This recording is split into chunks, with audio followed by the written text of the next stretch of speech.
Hello everybody and welcome to your next free singing lesson. So we've still got the lovely Jess here. She's been going through her exercises one at a time in the right order to get her voice warmed up, stretched out and ready for singing, as well as to explore her voice and try and develop it a little bit further. And when we're doing these vocal exercises, the next exercise we're going to do is the E vowel, Maria, with the rolled R. Can you roll your R at home? You can roll your R, can't you, Jess? Give us a mar. Marie. Very nice rolled R. So that's really helpful. If you can't roll your R, you can say my Leah instead. My Leah, and do the exercise. And then we're going to exercise on E vowel. You've probably heard it in other videos if you've been watching the channel. If you feel like you have a similar voice type to Jess, you can sing along with Jess, but also Sarah on the channel has a similar voice type, so you can sing along with her. And let's do this exercise now. As you do these exercises, you want to do them in something that feels more like head voice than chest voice. And when we say head voice or chest voice, it's a feeling that you have. A feeling of how much muscular activity you're putting into your voice is one way to describe it, wouldn't you say, Jess? And Jess, when she's doing these exercises, is singing in a mixed voice quality, which feels to you more like head voice than chest voice, would you say? Yes. So a lot of songs that Jess sings, she enjoys belting and singing in a chest voice in a very passionate kind of way, which we call belting, which certainly musical theatre people will know, and many pop singers might know as well. It's very prevalent in sort of modern music of the last 30 years, belting. But a mixed voice quality, something with more head voice mixed into it, is something that we want for vocal exercise. So the vocal cords don't get too stiff and it doesn't become too tense. So another way to look at it is to be as relaxed as possible. We don't want the sound to be thin, so you'll hear now a lovely mixed voice quality from Jess. It's exactly the right quality to be exercising in. It's free from the throat, nice and relaxed on her vocal cords, but it's working her body quite hard, building up her voice. Can we hear Maria, please? So, have a listen to this.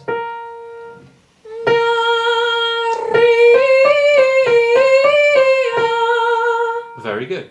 So we're dealing with two vowels here. Of course, we're starting with the R vowel on the ma, and then we hit the E after the rolled R, and then we go back to R on the last sound. Which of the two sounds would you say feels easier at the moment, Jess? The E sound. The E sound feels easier, and if you've done that at home, you'll notice that as well. The E sound is going up to the high note. So it's not the high note here which is difficult, it's the vowel. So quite often when something is difficult in a song, it's because of the vowel that we're singing, or the could be because of the consonants, but let's talk about the vowels. It's because of the vowel that we're singing rather than whether it's a high note or a low note. Okay, so the high notes here are very easy on the E sound. E has a lot more head voice quality to it. The vocal cords stretch more easily, they thin out more easily, therefore it all feels a little bit easier. But we like to test the voice by having this R sound at the beginning and an R sound at the end, and that creates a little challenge for the muscles, bones and ligaments which are doing the work, and the challenge for Jess. Let's have that one again, Jess. So enjoy that slightly difficult feeling on the ma, embrace it, don't feel that it's wrong. And we want to keep the ma, because it's tempted to go chest voice, we want to keep it quite soft. So soft on the ma, go for it on the E in a nice way, and then a little bit softer on the last R.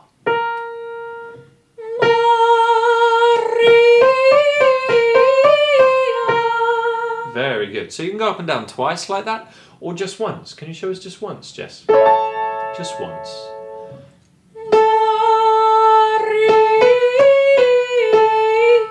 And it's very easy to forget. So we created habits in singing there. We go up and down twice so often. It's very easy to forget once you're in there. There's so much to think about. Can we try that one again, Jess? So just once. Maria. Just once.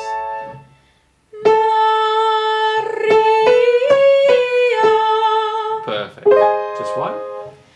Maria. Correct. Maria.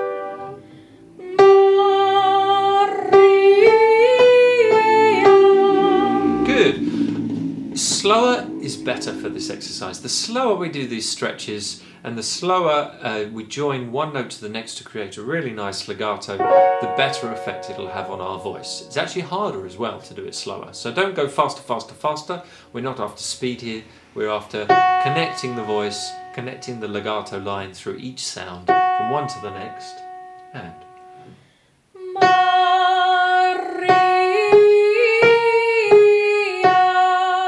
Good. It's quite possible there.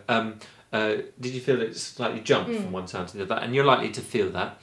Now, from a musical perspective, we think, oh, it's better to be separate kind of notes, just like the piano. But actually, each note when we sing stretches from one to the next to the next. So we should feel like they're joined up, almost like it slides from one note to the next to the next. Can we almost put a little slide on it, Jess?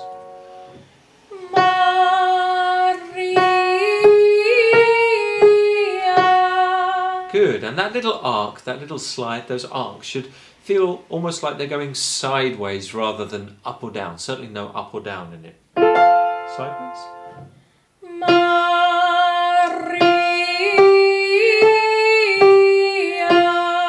That's better. Did you feel the difference there? Do you feel a sense of arc and connection between each sound? Excellent. Say?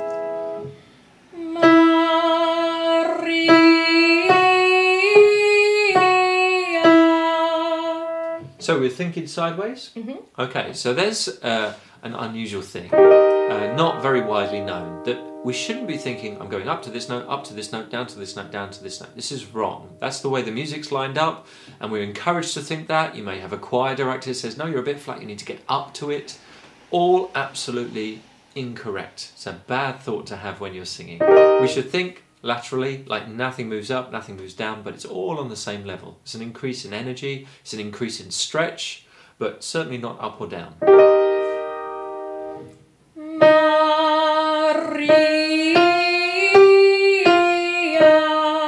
Very good. And when we come down the scale after stretching, we should keep stretching, keep feeling sideways, so don't come in again. Sideways, stay. Sideways, side. Yes, exactly. You feel that, especially on the last one. Well done.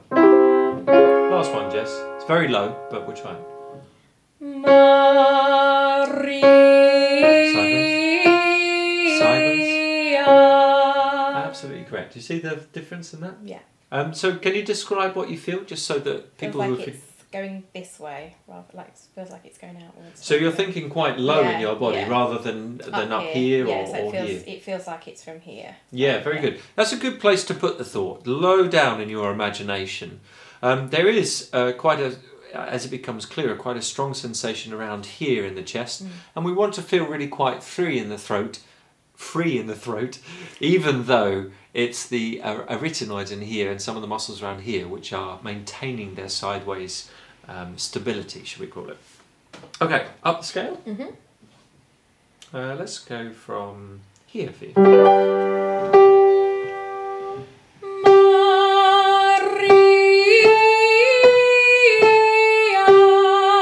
Very good. Keep it down.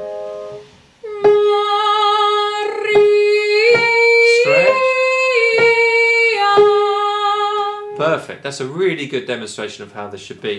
Just as crossed the middle bridge there. Some of you may have difficulty on that middle note there, the B flat, because that's quite often where it changes. If you've been using too much chest voice, your voice will want to get rid of it at that point, and you may notice a little break in the sound, a little change in the sound, but you didn't notice any breaks there at all, because Jess is using a very nice mixed voice quality. A lot of her vocal cord is vibrating, so it has this fullness of sound, which is really nice, but it's got plenty of head resonance in there, plenty of stretch on the voice. Up one more. Lower in the body.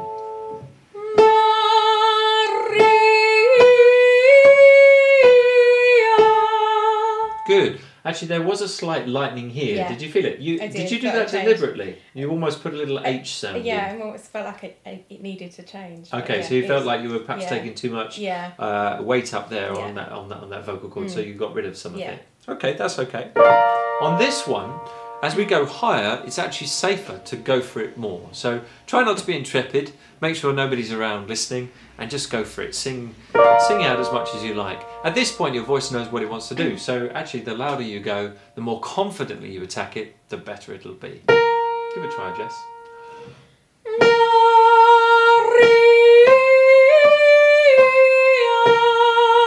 Correct. You see what I mean? Yeah. Two more.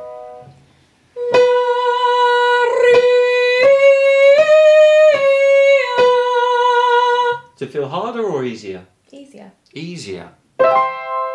So high notes aren't necessarily more difficult. They're just different.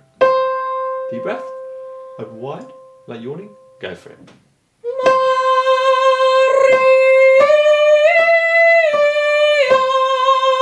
Good. So the sound is really shooting into Jess's head now. She's getting lots of head resonance, but you're not thinking up too much. No. You're thinking down and sideways. Still sort of here and Excellent. So, and you can feel quite a lot going on in the abdominal muscles. Yeah. That'll take over even more here. Try and keep it down. Open wide like yawning. Go.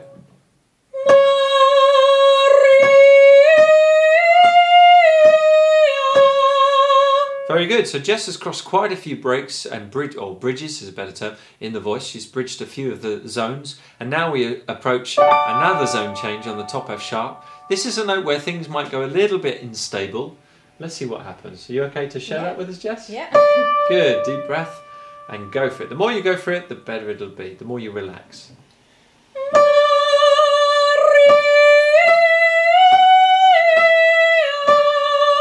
Excellent. How did it feel? Okay. It feels all right? Yeah. So on this F sharp, you may notice at home, I'm pretty sure Jess probably notices